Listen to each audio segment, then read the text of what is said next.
to week 3.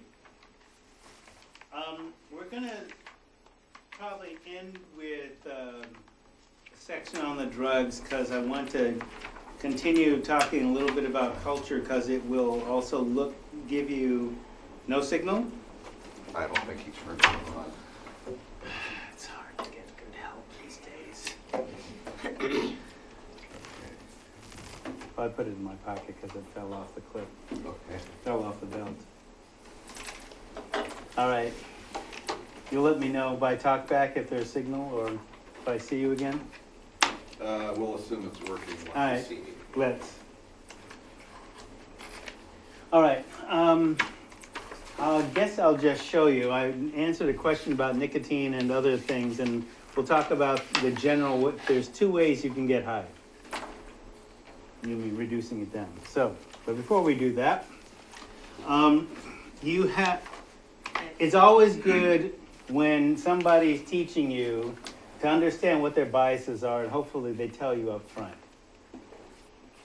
But if they don't tell you up front, then you can basically infer, and that's one of the things I wanted, there's a concept called shibboleth. And it's biblical.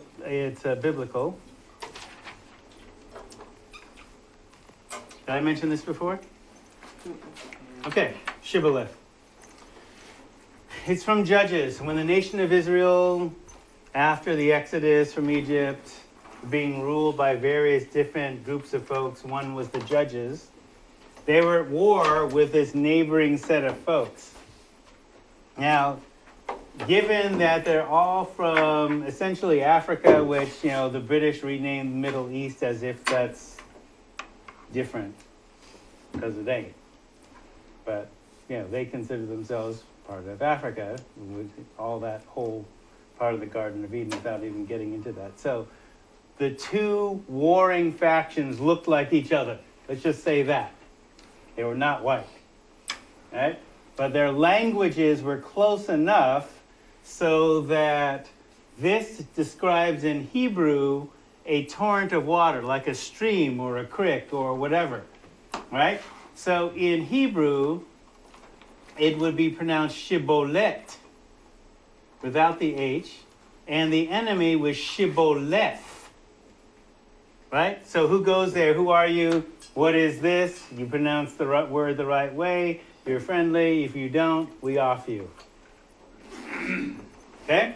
So since then, in English, if you read about it in the English dictionary, a shibboleth is a way of determining somebody's mindset by the phrases they use. Is it the Civil War or the War of Northern Aggression? Depends on where you're from. War of Northern Aggression, Civil War, war to unite the country, etc., etc. Is it politically correct or PC? Or is it sexual orientation or sexual preference? Etc., etc. What's the difference between a drug addict and a drug user? One could be just a temporary one-time thing, and the other one has to have it every day. Well, I'm quoting William Bennett, who was Reagan's first drug czar. A reporter, first of all, an addict is a clinical term talking about a relationship between a patient and a substance, where the patient is unable to voluntarily give up that substance on their own without certain consequences. Describes a scientific relationship. Not a value judgment, but it has taken on a value judgment. Right?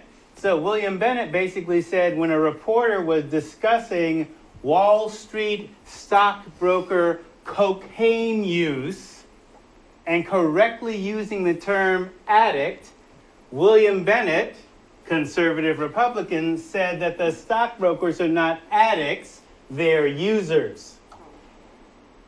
Who an addict was black women on welfare using crack. Those are addicts. The stockbrokers are users. That's a shibboleth. Both sets of people are clinically addicted to the same drug, but who do you think would get the better treatment? The stockbroker users or the welfare crack addicts? Under the Reagan administration. Okay? Shibboleth. Another word for shibboleth today is dog whistle. Okay, when we talk about crime and who's a criminal, what does that look like? Who is that portrayed as? Doesn't matter whether, so Woody Guthrie once said, and I'm going to translate it in the 21st century, who does more damage to society? Somebody knocking over a bank with a gun or a note, or someone with a computer? Who's the greater danger to society? The guy with the gun. The computer can steal more money than the guy with the gun. Therefore, more damage. Okay? But, again, it's a shibboleth. Who's the criminal? Who's considered the criminal? Which side of the wall do you go on Sheridan? Guys who steal with notes, who rob banks with notes on one side, with guns on the other side. Still a federal crime, right? So my degrees, my bias. BA and MA in Psych, and 3/4 of a doctorate in public health, with health promotion with minors in anthro and psychology.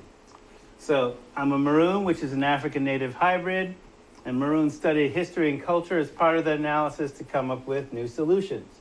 So that's my bias. I look at culture because of my studies in anthropology. It's important. And with the whole discussion around cultural competency, which the field has basically embraced since the mid-'80s, that's the standard we look at. So my lineage is with Black psychiatrists who basically attempted to reconcile the training of Western civilization in America with our traditional science. So I grew up with people, Harvard-trained, military-trained, who could have adult conversations, that is scientific conversations, about systemic discrimination and help people to undo it, understand the effect that it had on them, and undo it. That's my frame of reference. All right? So, particularly with addiction. So, we had to make certain adjustments. Okay? Which for me is essentially being bipolar and reconciling Samuel Cartwright and Frantz Fanon, who I will explain who those people are. And what does this have to do with drugs? Well, it has to do with drug laws. And whose drug laws? Because how the drugs affect you, that's one piece of the science. That doesn't change for anybody except for certain genomes, whether you've been exposed to the drug or not, and your genome has had time to adapt to it, and therefore develop a tolerance for it. Take, for example, I was indulging my addiction to xanthines this morning, as one of you knows. Okay? Xanthines, xanth from yellow, the Latin for yellow, vegetable-based stimulants. Caffeine from coffee, theophylline from tea, theobromine in chocolate. Vegetable-based stimulants. They're cousins. Okay? All varying intensities and potencies. And I definitely know when I don't drink coffee for a day, I start going through withdrawal. Headaches, irritability. Right? So straight up, I'm a caffeine addict. And, good thing I'm not in 700 AD Saudi Arabia, where the Prophet Muhammad, peace be unto him, just doing the cultural reference, I'm not Muslim particularly, but, okay, Prophet Muhammad banned coffee, which was, coffee originated in Yemen. And the reason he banned coffee is because coffee made people want to dance and play music. Whatever, okay. And not focus on, submitting to the will of Allah, okay? Now, coffee has always been associated, once it got into Europe, with revolution, particularly students in the university and coffee shops.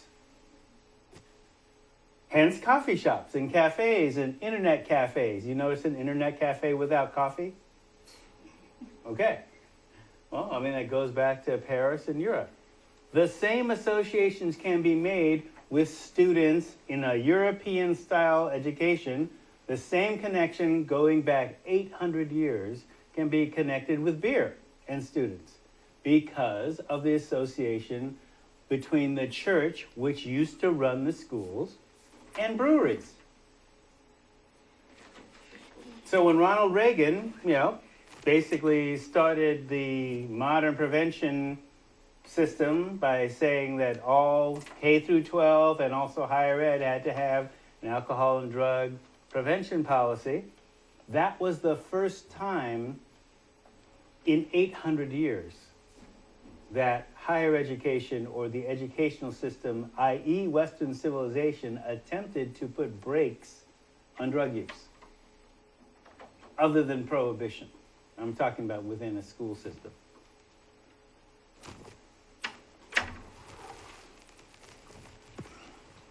So, like as I said, if this is the first time you've heard this, I'm a maroon. We do history. Like, how did we get to this situation? Because if you don't understand your past, you're going to repeat it. You are. Right? So, reconciling Samuel Cartwright and Fanon. So, I'm bipolar. It's a quote from a poem. I'm bipolar from Western civilization. Samuel Cartwright, you probably never heard of him, or Frantz Fanon, you probably never heard of him either, but you can tell the demographic difference from the photograph. W.E.B. Du Bois talked about dual consciousness. It's kind of a schizophrenia. To be sane and African American in America, you kind of have to blend two different minds, because there's one thing that your education is telling you, and another thing your home or the street is telling you. And they don't always blend. And if you're going to be in this field dealing with people who have been criminal addicts, you know that they're going to have to blend the straight and narrow, the so-called straight world, and the world of the street, or the biz, or the game, or whatever it is you call it. All right? So, Samuel Cartwright, Du Bois's dual consciousness.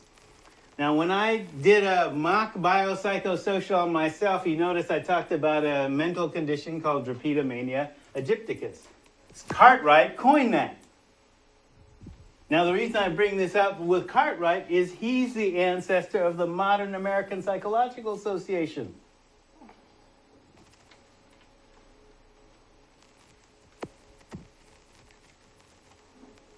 And Frantz Fanon, revolutionary black psychiatrist from Martinique who studied at the Sorbonne in Paris.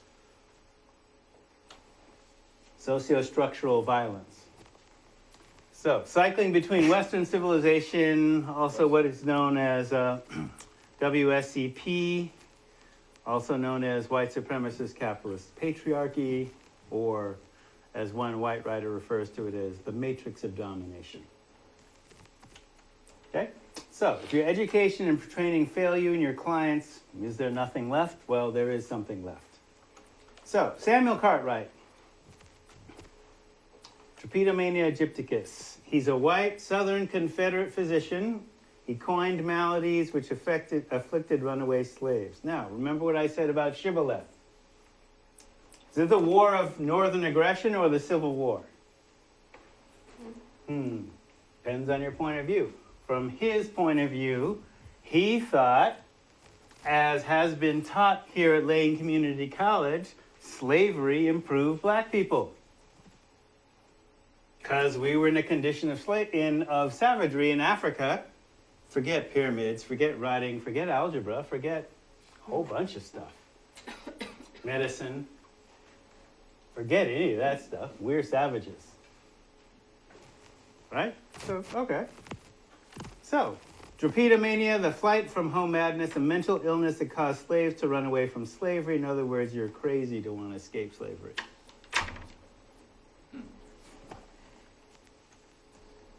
And diaesthesia ethiopica, so notice the references, the quasi-clinical language. Ethiopica, also known as rascality, by overseers, slaves, destroy property, avoided work, and raise disturbances with the overseers, like talk back to them and stuff like that. You're mentally ill for doing that. Now, in modern times, like in, say, the Soviet Union, if you raise dissent against the state considered you crazy and imprisoned you. All right? If you were Native American and said, no, we ain't trading whiskey for land, the United States government imprisoned or killed you. You were crazy.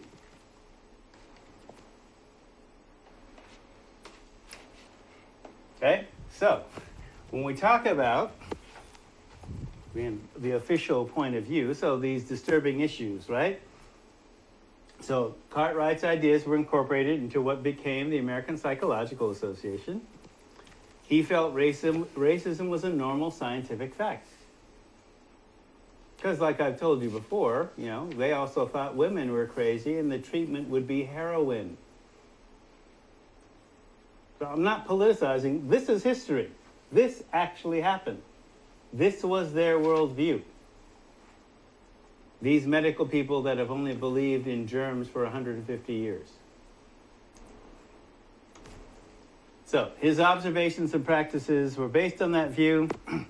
So DSM 1 through 5, the committee that puts together that diagnosis, which we follow, basically feels that racism is so widespread it's been normalized, thus you can't do anything about it. It's not a pathology. That is, society is not crazy. Oh, if we said racism was a mental illness, then we'd have to say that society is crazy. So I'm kind of going out on a limb by saying society promotes addictions as a normal part of business. That's not a popular view. But it's widely held by lots of people in the addiction field who've been in recovery. Yeah, we're practicing sanity, and some other folks are out there. Okay, same thing with sexism or non-heterosexual gender expression. They used to consider those things mental illnesses. All right, so they remain to the degree that the APA still refuses to recognize that symptoms of multi-generational trauma, which came out of Indian country, PTSD, which it does recognize, or post-slavery stress disorder exists today, which is basically the PTSD concept, particularized in a particular cultural group, saying, wow, this is our experience. We're having the same experience as regular other trauma victims, except we never had any treatment to heal from it until we created our own. So, the American Society of Addiction Medicine mentions culture as a dimension of recovery. Now, if you look at how things are sequenced, ASAM basically says, you could basically read a 1 through, say, 6 dimension model as, well, dimension 1 is what you pay attention to first, right? Dimension 6, so as an element of recovery, you pay attention to that once you got them detoxed. Well, some cultural groups require that you pay attention to culture first, because if you don't, you lose them.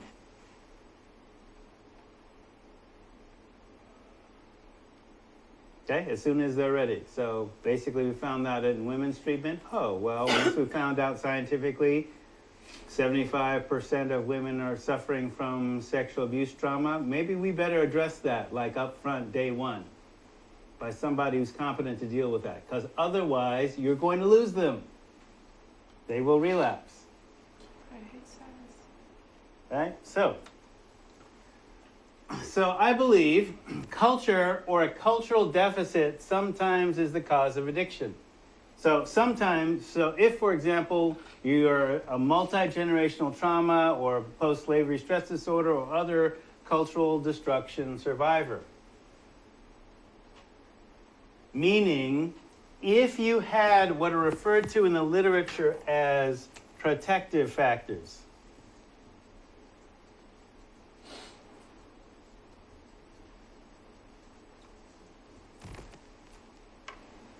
built into your culture of origin, and you lost those in the process of becoming American, whatever that is, then you're going to basically assimilate into American culture, which is high drug using culture. So about 30 years ago, some of us, activists were basically saying, well, first of all, I'm going to repeat a racist saying, right? So understand this is the context. I've never met the lazy Mexican that I've heard white people talk about. Like, never. I don't know who they're talking about.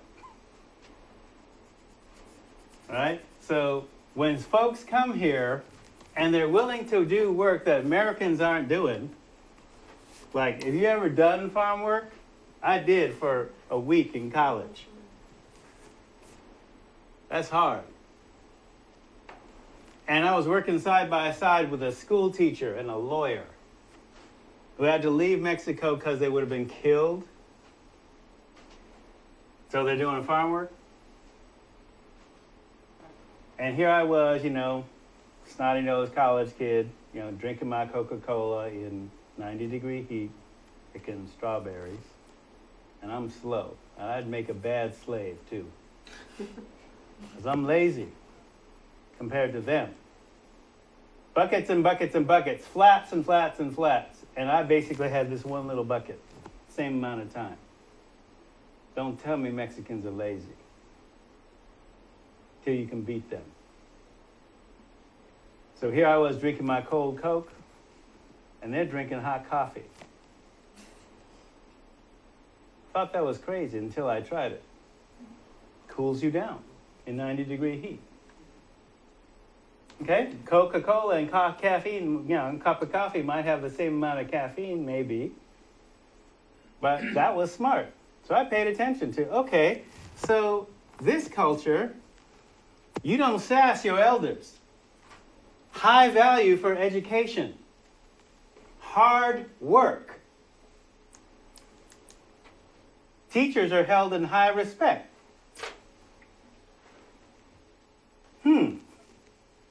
Substance abuse, very low, if they were from certain populations. In fact, in terms of drug-using populations from Mexico, tended to be urban, not rural. Okay, making a distinction, right?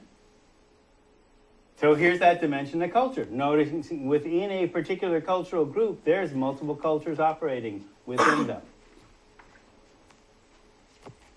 All right, so cultural protective factors kept their drug use down, and the data reflected that.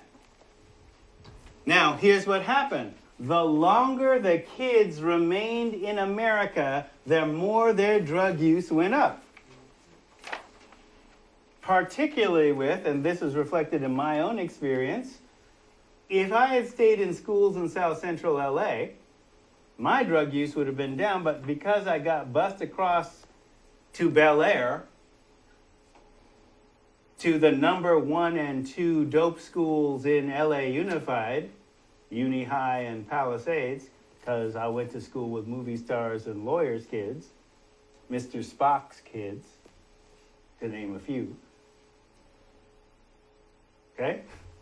could get anything you wanted. Drugs were plentiful. They were relatively cheap. And there was a drug-using culture. And if I wanted to be with the popular kids who were white, drug users, what am I going to do? Now, my protective factors were what I had at home. Pop said, look, yeah, smoke your weed, but guess what? You better be getting A's in algebra. Because your white hippie friends can cut their head and get a job, and, you applying even, with their family that owns the corporation, but even if they don't own a corporation, you're going to have to be twice as good to be considered equal. So you better know the king's English better than the king, know the king's history better than the king. And don't get strung out. So another cultural protective factor was my extreme left-wing, black nationalist. No, we will not do death culture drugs. I was a militant anti-smoker. You lit up a tobacco cigarette in front of me, I would destroy your pack. But smoking weed was revolutionary. But no white dope, i.e., no heroin, cocaine, etc. So as part of the music industry, I did 10 lines. That's nothing, really, but didn't even have to mention that. No pills. Never a heavy drinker. Cultural protective factors. I explained by saying, I don't trust people. So why would I drink to a blackout? Really? Around strangers? No. Right? So, cultural protective factors. So a lot of people's addiction are because they've lost that. Okay?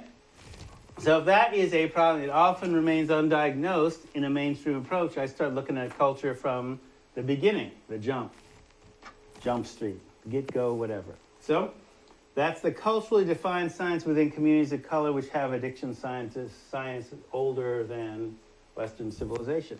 But I will also teach you Western civilization, but know that with certain populations that might not work.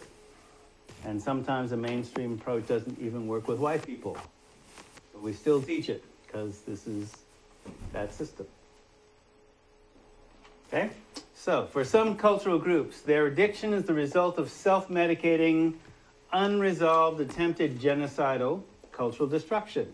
You absorb the addictive patterns of the mainstream society because your pre-contact, non-addictive culture was destroyed in the process of colonizing Western civilization. And this isn't just for people of color, this is also for certain groups of white people.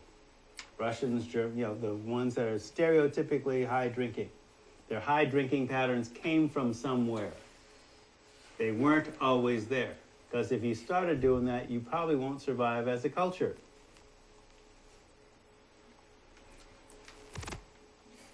All right. Just said that. Okay, so, of course, since APA doesn't recognize racism, among other things, as having emotional implications, it wouldn't also recognize past historical trauma either.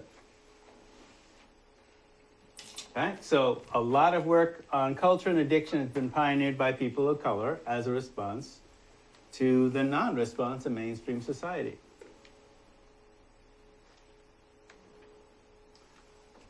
Hugh Vasquez, La Cultura Cura, culture cures. So the dimension of culture.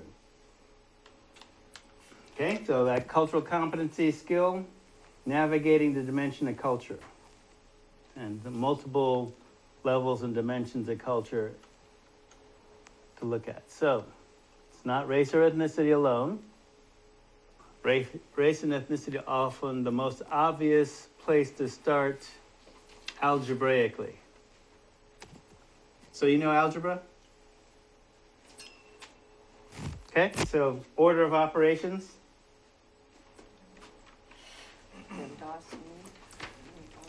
Algebra.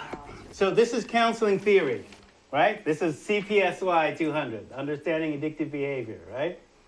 So the basic scientific maladaptive behavior view. Mal meaning bad, adaptive, it's a bad coping skill, a coping skill that doesn't work so well. But you do it because it works on a surface level. This is where the language of self-medication comes from. Something hurts, emotionally or physically, you medicate with the most available, easiest to use substance. And these are often made available to you. All right, so we'll start actually with alcohol in about next half hour roughly. All right, so algebra.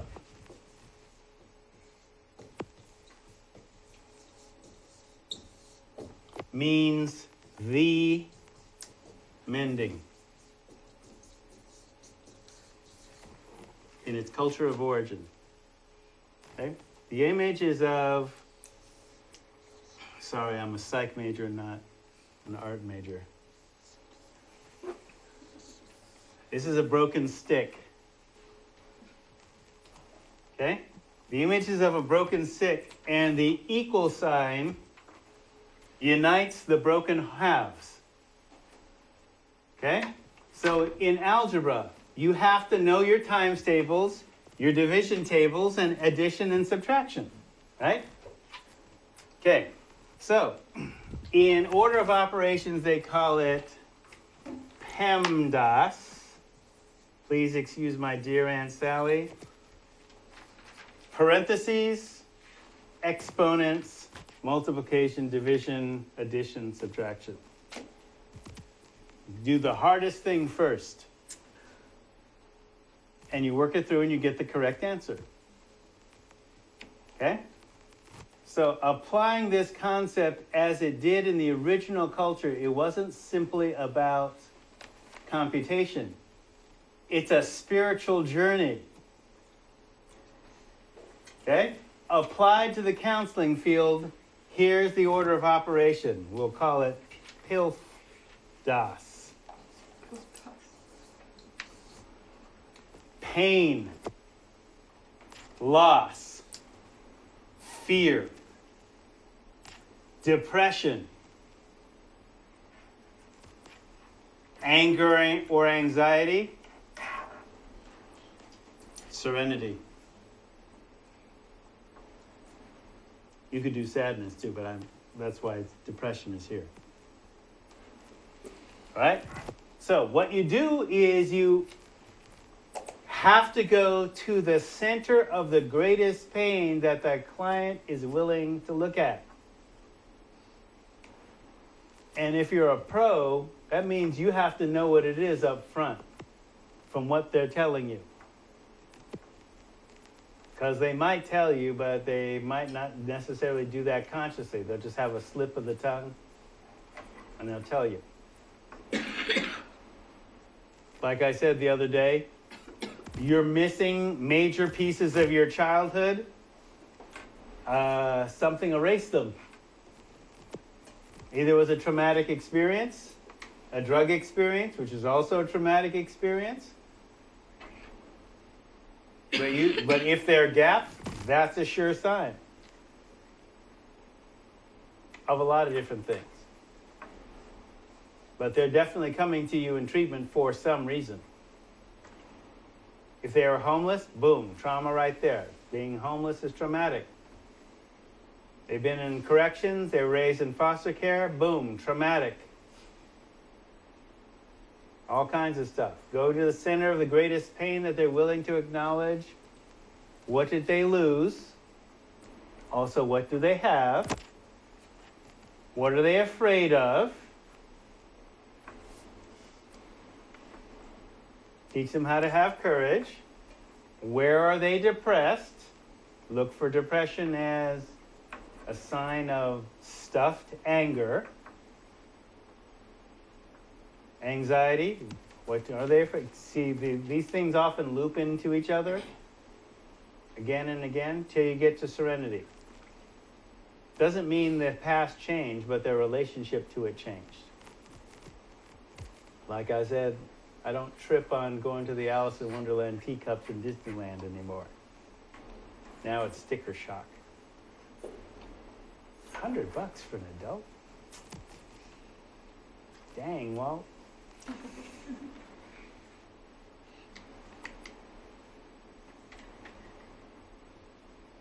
sometimes the drug use themselves will tell you what kind of pain, and we'll get into those kind of counseling theories after we do the drugs, or review the drugs, so to speak. I'm the only one doing drugs here.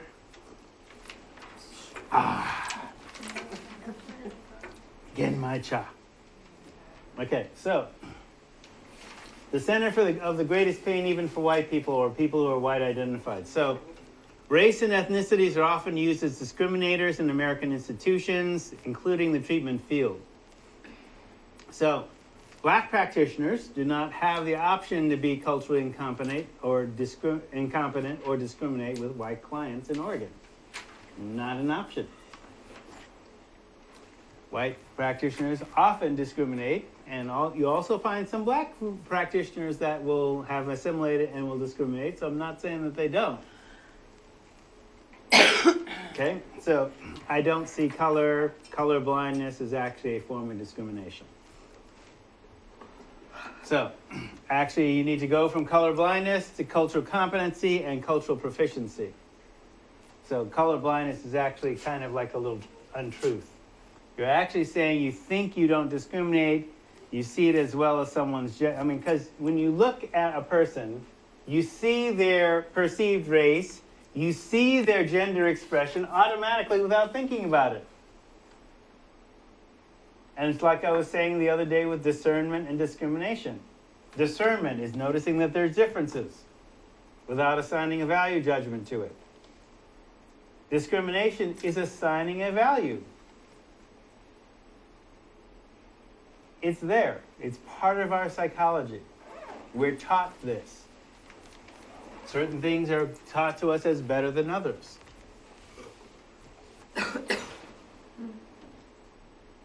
So we're often uncomfortable with people who cross those boundaries. Okay? So it's actually better to have skill with a varied color palette because you're using a computer. Now, how many of your computers are grayscale? We don't even have them anymore, do we? Maybe a calculator? Probably not. Calculators are on phones now. They're in color. 16 or 64 million colors. Nobody does grayscale. Right? So you learn to use cultural healing as part of your skill set by doing your own cultural healing work. So let's take, for example, Eduardo Duran, who's a Native American, Western-trained clinical psychologist, articulating the construct of the Native view because the Western view wasn't working with his New Mexico clients.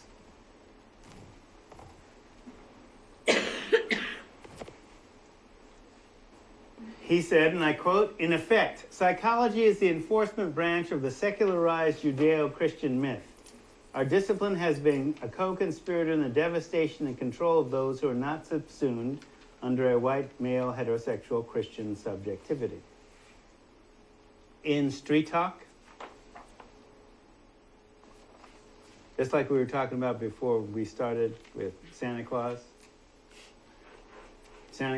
the Easter Bunny, there's a certain mythology, a certain story. History begins here, October 12, 1492. Was there any history before him? Before 1492? Yeah. There was, but do you know how to build a Tenochtitlan? That is a pyramid city on an artificial island, on an artificial lake. Do those exist in Europe? Cortez didn't think so. He was kind of amazed. So the cultures that did that had their own indigenous science. So what Duran is saying in one of his books called Healing the Soul Wound is in Native American, in the Native view, medicine is a multi-valued term. So I'm starting with Native because this is where America got a lot of its drug technology.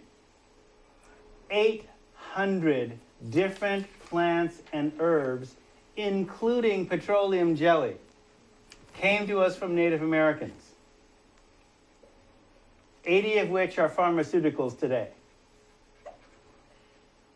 All right? So in the native view, medicine, it means spiritual energy. It could also be the substance or a plant. It could be a ceremony. It could be a spirit. So in other words, an independent, conscious, non-physical energy entity with a history, present, and a future. Everything has it. Everything. So in the native view, you just don't do, and when you're doing a dose of a drug, you're not taking that individual dose of a drug into yourself. You're not just doing that. You're doing the drug's entire history. You are taking everything that has ever been done on that drug into yourself.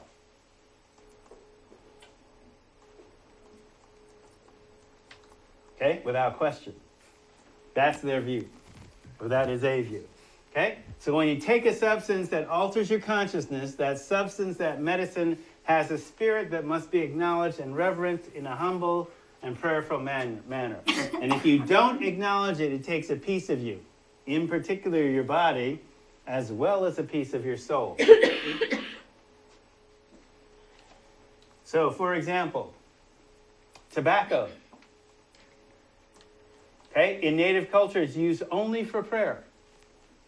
Only for prayer. And you don't inhale. Okay, it's symbolic of the breath. The invisible breath is a visible form of the breath that you smoke to the four directions when you greet somebody or when you're doing prayer. Period. You're not smoking every 5 minutes. You're not chain smoking. And you don't inhale. Therefore, no cancer. Which is not to say that natives don't smoke Marlboros. But their cultural protective factors and their technology got erased because it was illegal for them to practice their religion before 78. Therefore, tobacco has become transferred from one cultural group with its own restrictions into another cultural group without those restrictions and become an addictive drug. Bred to become more and more addictive. Okay, same thing with marijuana, same thing with alcohol. So, the reason I'm talking about understanding what a cultural group's protective factors are, you can actually borrow some protective factors from another culture and apply them to this one, or the clients, especially if they don't have any cultural breaks. So in this worldview, for example, take meth.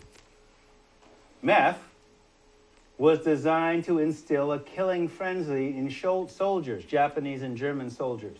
Kamikaze probably is. Well, it's before kamikaze, so it's like, you know, turn of the 20th century, early 1900s.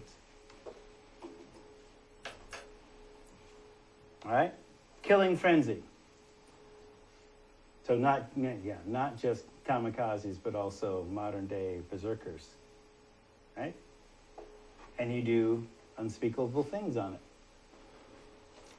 And as a side effect in men, it creates priapism. And you'll see this with certain clients. Priapism is an erection that's painful, and the drug does not enable you to ejaculate. So you have a painful erection that you're trying to stop through rape, because that's usually how it's happening. You're in a killing frenzy. So it creates a sexual addiction then. Right. That's why you see, especially in Oregon, lots of child abuse as a result of meth addiction. What did you call that again? What? Priapism. It's a painful medical term for painful erection. And that's a side effect of meth in some people. I mean, that's what a side effect is. Have I talked about side effects yet? Let's get some drug terms out of the way, all right? So,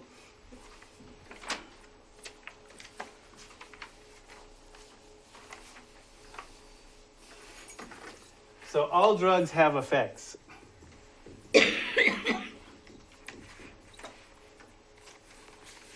And a side effect is a marketing term.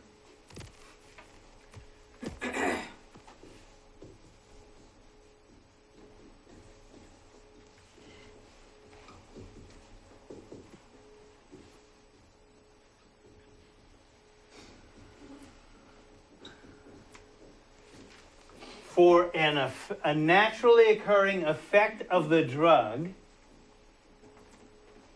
that you can't use to sell the drug. But federal law requires that you report it. And we can do a history of drug laws, not today, but at some point, because it's instructive. So for example, the little blue pill, okay? The same drug company, in dealing with high blood pressure and lowering male blood pressure, sometimes as a side, it's lowering blood pressure so you don't get a heart attack or a stroke, but that pill, so if you notice under the influence of big pharma, medicine has basically said, oh, doesn't matter if you're strung out on opiates, we've got a pill for that. I mean, that's their view. Look, it's a medicine. You're not an addict. Doesn't matter that I'm prescribing oxycodone or Vicks. You're on a prescription. You're not an addict. You're a patient.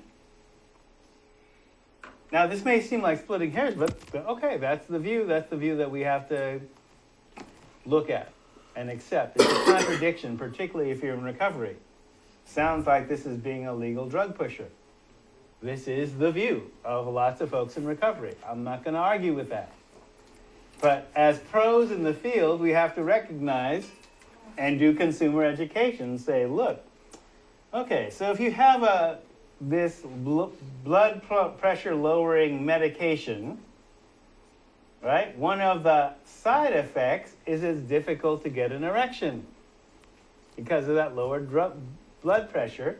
So the same drug company comes up with the little blue pill that temporarily and selectively raises your blood pressure enough so that you can have an erection. When the moment feels all right? And notice, because of federal law, they have to tell you all the effects, like, well, if you have an erection lasting 4 or more hours, go to the ER. Which, women were saying, yeah, what's wrong with an erection that lasts 4 hours? Yeah, okay, well, he might die. That's the thing, all right? But that's a side effect that they have to report, all right? So if you understand how a bell curve works in mathematics, drugs are tailored for the middle of a bell. This is like statistical probability. So if we translate to one effect of a drug, this is where the drug doesn't work. And this is where the drug works too well for a particular effect. And then most people that they test the drug on fall within this middle, and this is what the dosage is for that particular drug. So as an example, the difference between over-the-counter use and prescription use is simply a matter of dosage based on that particular effect of the drug. Right? So side effects is simply a marketing term.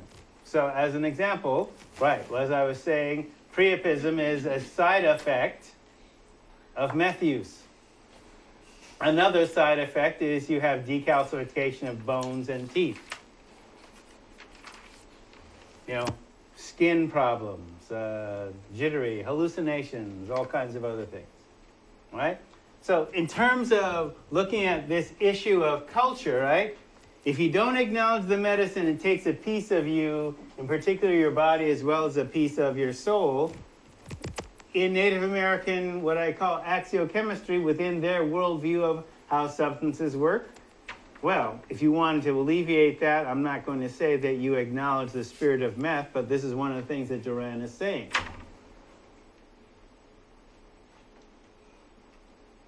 Acknowledging the spirit of meth does not necessarily make meth use safer, but it might preclude you using meth at all within this worldview. So, in this view, you don't just take a dose of the drug, you take into your spirit the entire history of the drug, good or bad.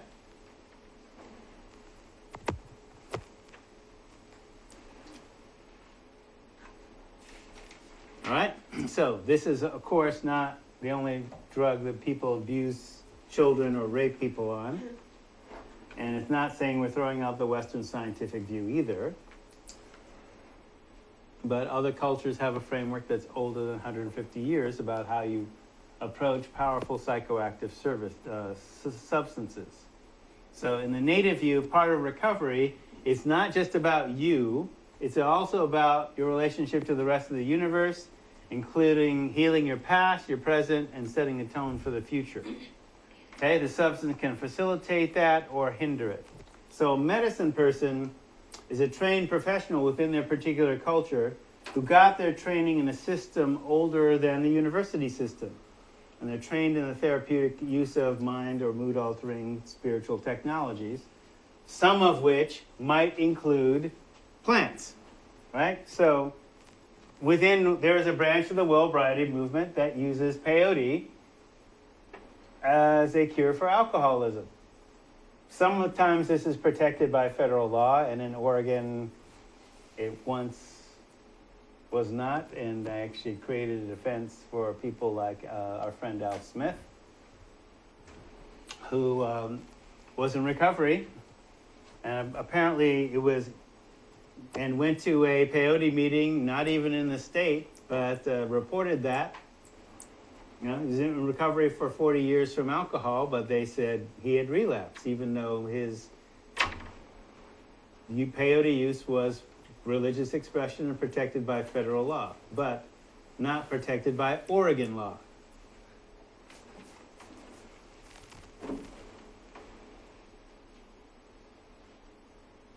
All right, so for example, within that particular framework, the peyote ceremonies of the Native American Church.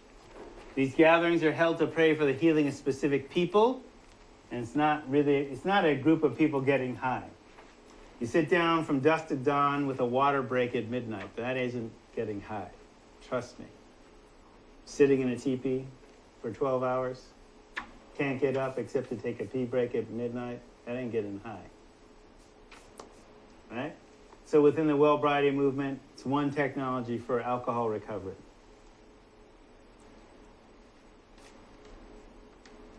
All right, so to the drugs. 2 ways to get high. 1, change the oxygen balance of the blood going to the brain. You can do this one of 2 ways. Deep breathing for 2.5 minutes changes the oxygen content going to the brain and produces a change of consciousness. The brain physiologically takes 20% of the body's oxygen off the top. You raise the level of oxygen, you produce a change of consciousness. You lower the amount of oxygen, you produce a change of consciousness as well. So that's one way. You know, if you remember as kids doing hyperventilation to get high. Sometimes dangerous if you don't do it right, but Hey, Mark, yeah. on the cultural piece, just to back up, Yeah. you know, you covered a lot of the history, but I like the part that says that it's not only color, because today, with the communities that we have, you can have a white person come in and be from Chicago, and they not trust white people because of the community they were in. Yeah. Or right. a Native American come in Right. and have no idea of their traditions or their background. Right. Or a Hispanic male come in Right. and actually, you know, be embarrassed if you presume that they speak Spanish. Yes. So other than the color piece, and then you got the technology that goes along with things, with the fast stream of technology and the way that people gain information and how to reach them and what's important to them. I mean, the history from hundreds of years ago, I believe, is very important, but also to have that, to not jump to a conclusion when a patient comes in, and allow them to kind of tell you where they are, and not to assume based on color or race or ethnicity, but of the culture, which culture isn't color. Yes. Good point, Art. Thanks. Somewhere. not on this jump drive. We basically look at all the different dimensions that we talk about within culture. So, good point. It's definitely about the, say, Chicago. So, Eugene's metro. It's not urban yet. It's becoming urban. And so, yes, someone coming from Chicago, as in your example, say the white person coming from Chicago, they're coming to a mostly white area, but They're going through culture shock. they're definitely going through culture shock. And it's not just the urban rural, it also can be the technology, it could be the language, it could be lots of different things. Culture is different. Their familiarity with different groups can be as well. And when you were talking about incarceration and some of the other things, they themselves have their own culture as well, right? Yeah. In the way that, okay. Yeah. I mean, so for example, on various folks may agree or disagree about whether there's a gang problem in Eugene. But for those of us working the issue, it's like, yeah, it's here. And, when you have white kids, I've had white kids who are gangster disciples, and the gangster disciples were traditionally a black gang from Chicago. So what is a white kid in Eugene doing being a gangster disciple? Is not because they came from an urban black experience. In fact, this particular client came from a counterculture experience. But when the police are basically saying, that, and police tend to be conservative, and they basically tend to be, as a military organization, oriented towards threat assessment. They're really good at that. So they're not going to say something unless it actually has happened. So when they're talking about the gang problem being white kids, and a lot of people aren't prepared for that. White kids with law enforcement, come from law enforcement families or wealthy families or whatever, and they are acting out an urban, traditionally African-American gang meme or a white supremacist meme, and we'll talk about memes later. But culture is definitely, our understanding of it is not stereotypical, is changing, and basically involves a lot of different factors. So the second way of getting high, taking neurochemical analogs. These are chemicals that resemble your body chemicals.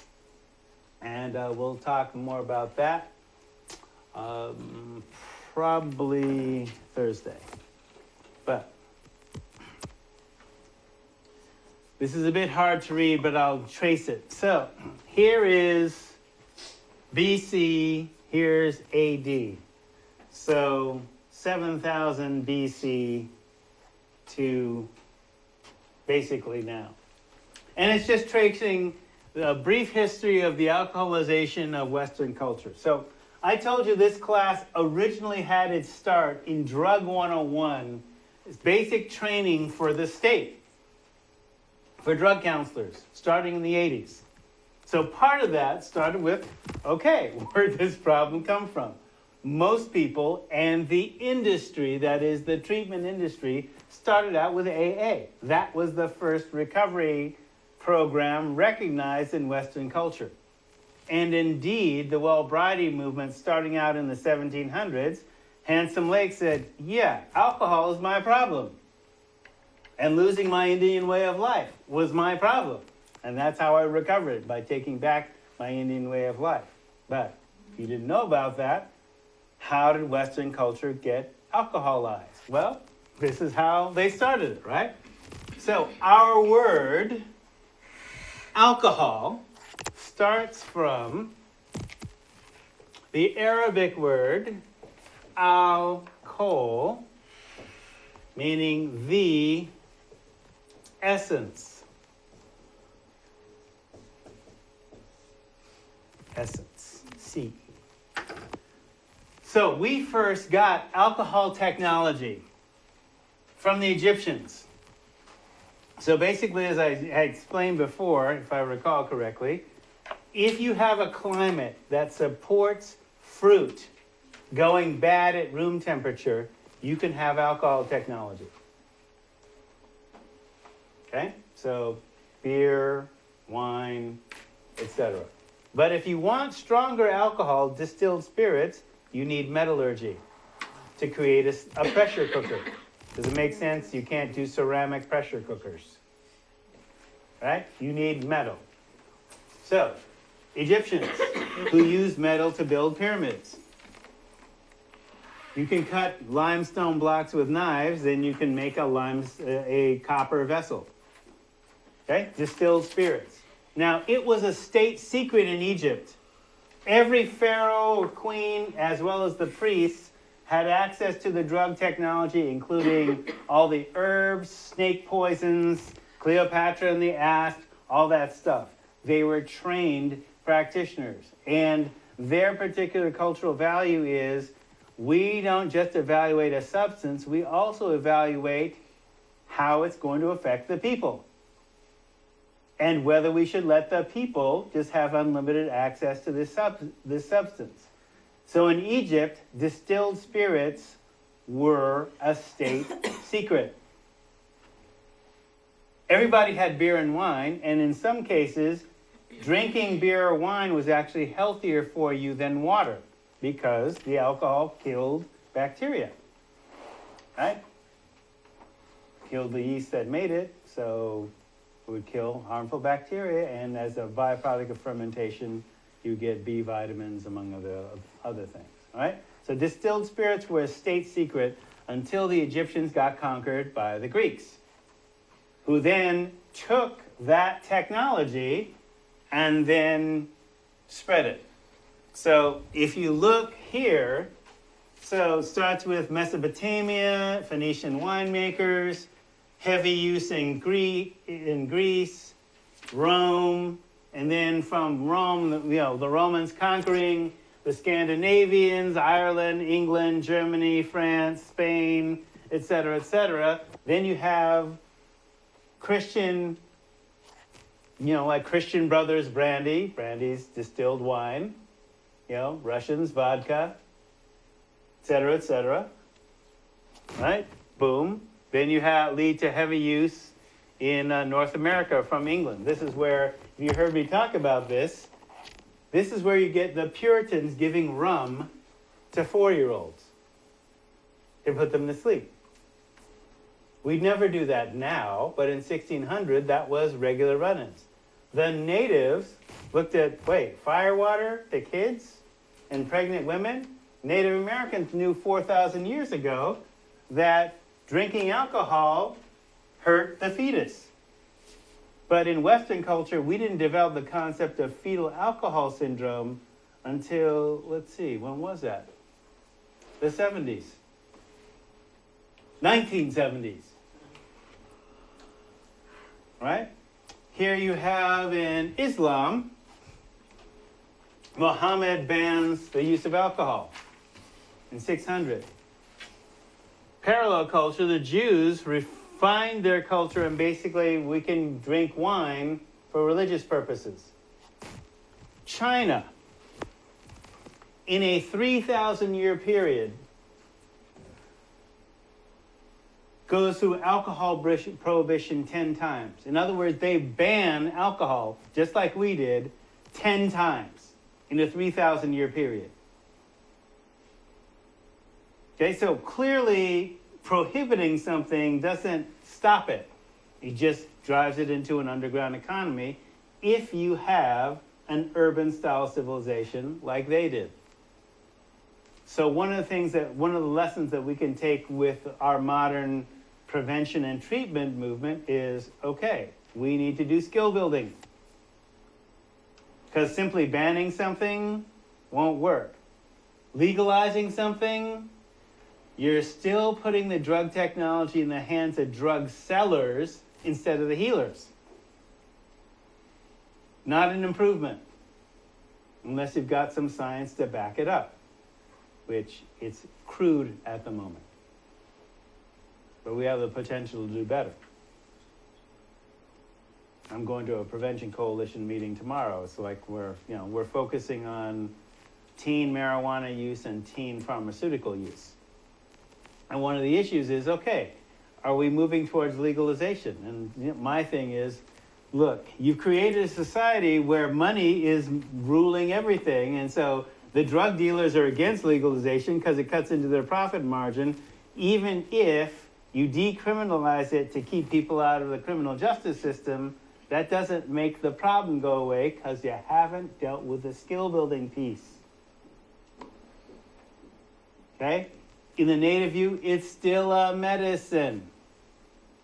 And so we don't necessarily believe in letting powerful psychoactive substances into the hands of the people without training. And part of that training is maybe if I taught you how to do what the drug does for you without the drug, then you don't need the drug.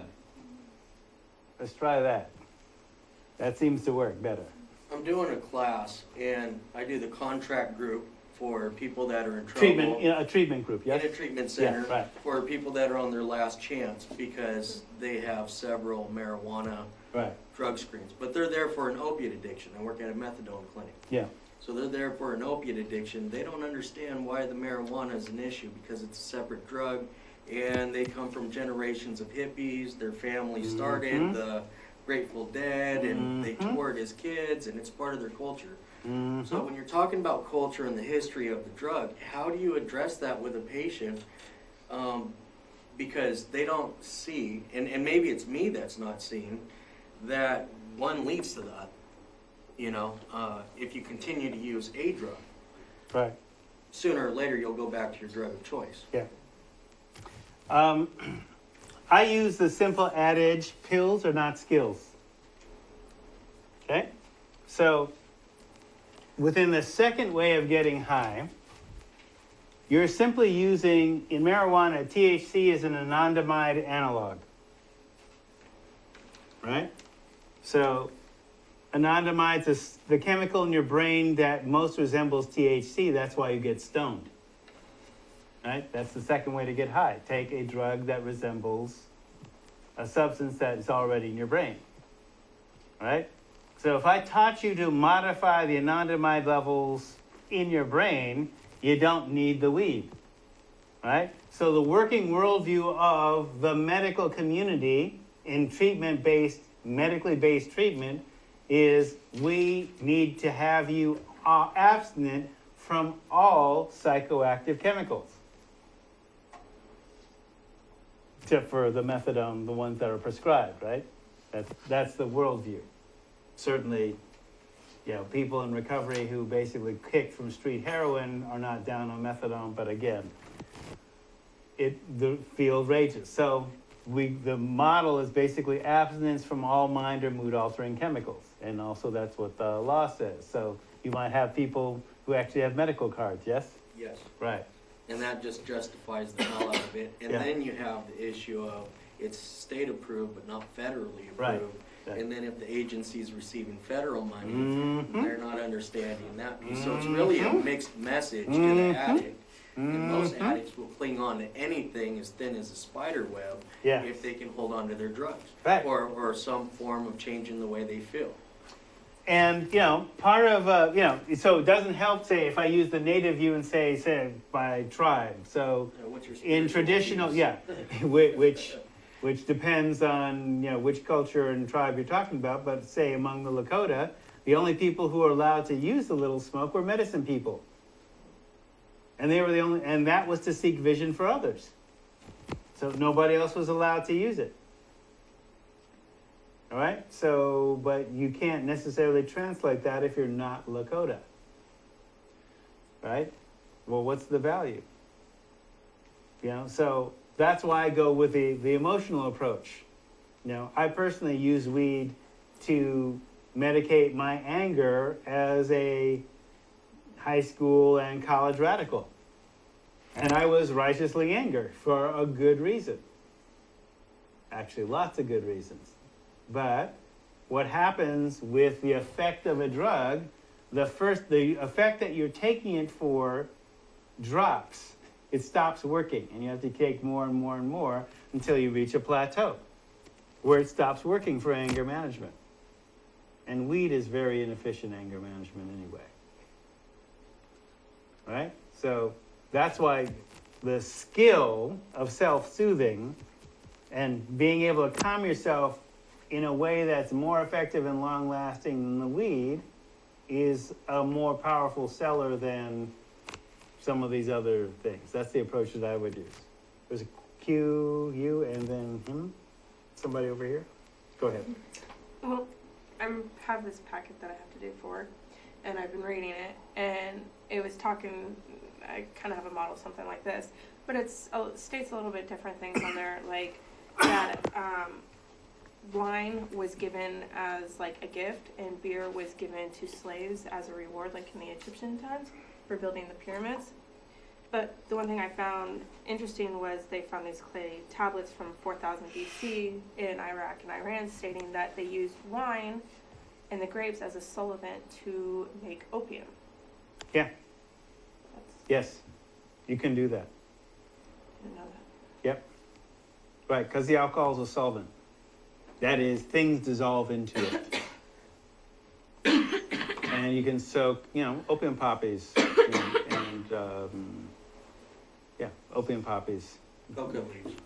coca leaf Yeah. as well. I knew right. that part, but I didn't. Yeah. I just never put, I guess, Yeah. the grape together. So a lot of things, these plant extracts that basically resemble your body chemicals, can be made and extracted in lots of different ways. Yeah. So would it be considering a gift and a reward? Wouldn't that make it a little bit higher Sure. on that? But remember, we're talking about, when we're talking about beer and wine strength alcohol given to pyramid workers, that's different than distilled spirits, which are restricted by them. So everybody at that level can have beer and wine because you can't restrict fermentation of things in a hot climate, right? So anybody can have access to beer and wine, particularly if you have agriculture, right? So that's why we have to make the distinction of different strengths of alcohol, particularly with clients. So let me deal with that. All right. So thanks. So one of my favorite memes: alcohol's a drug. Drugs come in doses. A dose of alcohol is. This is according to alcoholic strength. 12 ounces of regular beer. Regular beer is defined as 2 to 3% alcohol. Bud and Bud Light. Bud and Bud Light are the same alcoholic strength. 2-point beer. 2 to 3-point beer. All right? Microbrew. 7 ounces of microbrew or malt liquor. So microbrew starts at about 5 to 12. So you have to look at the alcohol strength. Right? So 5 means it's like twice. 12 means it's like 3 or 4 times the strength of Bud or Bud Light. So when somebody says, I'm having a few beers, okay, so what strength of the beer and how big is the unit that it's in? So like I said the other day with hurricanes, okay, if it's a 22-ounce can or a 25-ounce can, there's 3 doses in that can because the alcohol itself is 7% or higher. I think the figure was given 12% or higher. So they might have a can, but there's 3 doses in the can. So the idea, many doses in one container. So 7 ounces of microbrew malt liquor, a shot, 1.5 ounces of distilled spirits, 4 to 5 ounces of regular wine, 2 to 3 ounces of fortified wine. Fortified means not with vitamins and minerals, higher alcohol strength. MD 2020, night train versus Chardonnay. Okay? So many doses in one container. So Long Island iced tea is a single drink, but it's 5 or 6 doses. Same with an AMF, or whatever your favorite unit or drink is, well drink. All right? 40 ounces. So this bottle represents both a 40 ounce and also a 2 liter, which is more material. 40 ounce of malt liquor at 5% is basically about a 6-pack. They're sold as a single serving. So yeah, I just had a few beers. Right, so if you had literally 3 of those, that's 15 to 20 doses. That's as much as a small case. Few beers. Yeah. Okay? Because people are conditioned to think of the dose as the container, but tricked by the alcohol industry by thinking into not knowing that there's multiple dose containers, because they're about stringing you out. Also, distilled spirit containers, 375 milligrams, 12 ounces. 750 milligrams, 25 ounces, so that's a fifth of a gallon. Half gallon, 1 gallon is 128 ounces. Because you get units of alcohol, distilled spirits, in those containers, you have to figure out if they are consuming a single container, like the fifth of vodka to myself or a fifth of Jack's to myself, how much is that? So binge drinking, quick definition, using this, 4+ doses in a setting for women, 5+ doses in a setting for men. A setting is defined as a 2-hour period. Because let's get real, how long does it take you to drink that 40? How long does it take to drink that Long Island iced tea? Okay, don't take 2 hours.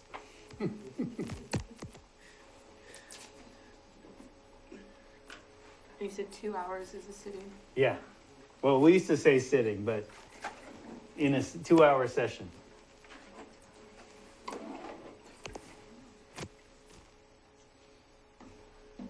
All right.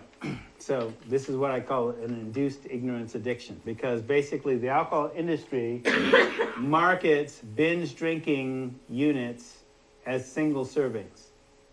That's to addict you faster. That's the idea. All right, let's stop here for today and continue on Thursday.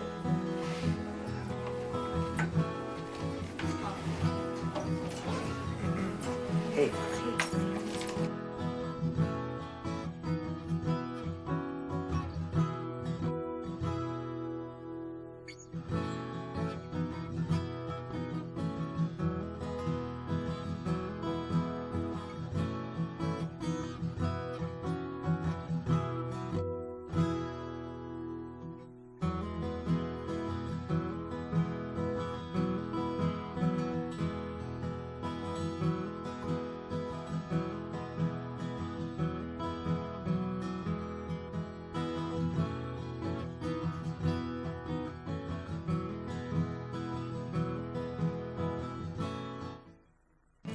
Lane Online. Learn, unlearn, relearn.